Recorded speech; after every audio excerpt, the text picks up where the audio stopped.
gasket holds seat kit in.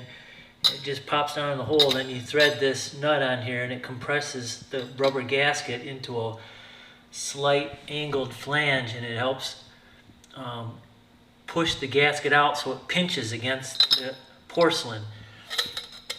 And then this piece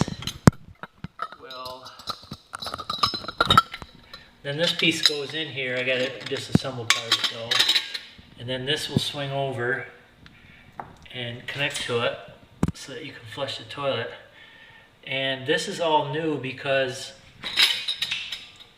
we had to have these new valve assemblies here. These are made by Zern.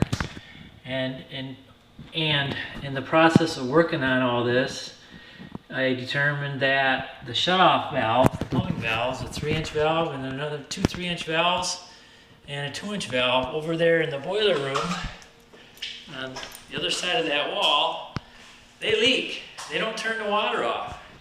You can see the water on the floor in here. You can't really get a good feel for it, but there's quite a bit of water. It was just running on the floor. I couldn't shut it off.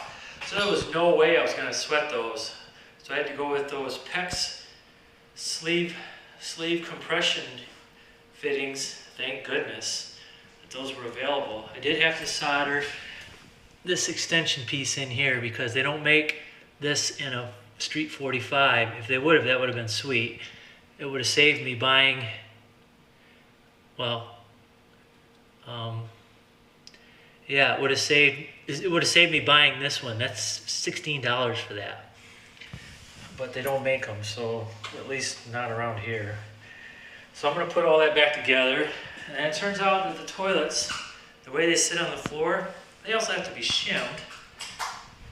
And I've got some shims for it.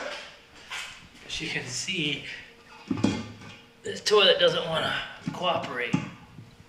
That's going to be a trick.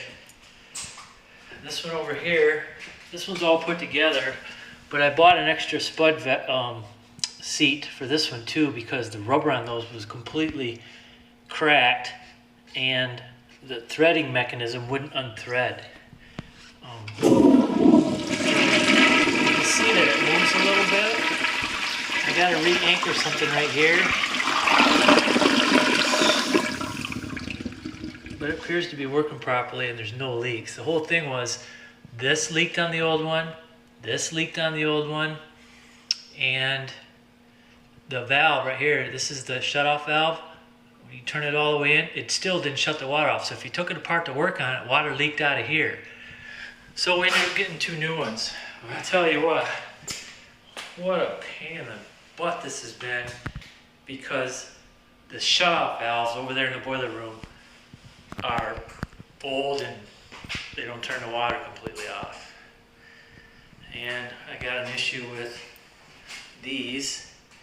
These have been leaking, so they're out. They need new rubber seats, but they're old. I may not be able to find them. I don't know, everything about this bathroom is old, and it's just hard to piece it back together. So I'll update you in a little bit.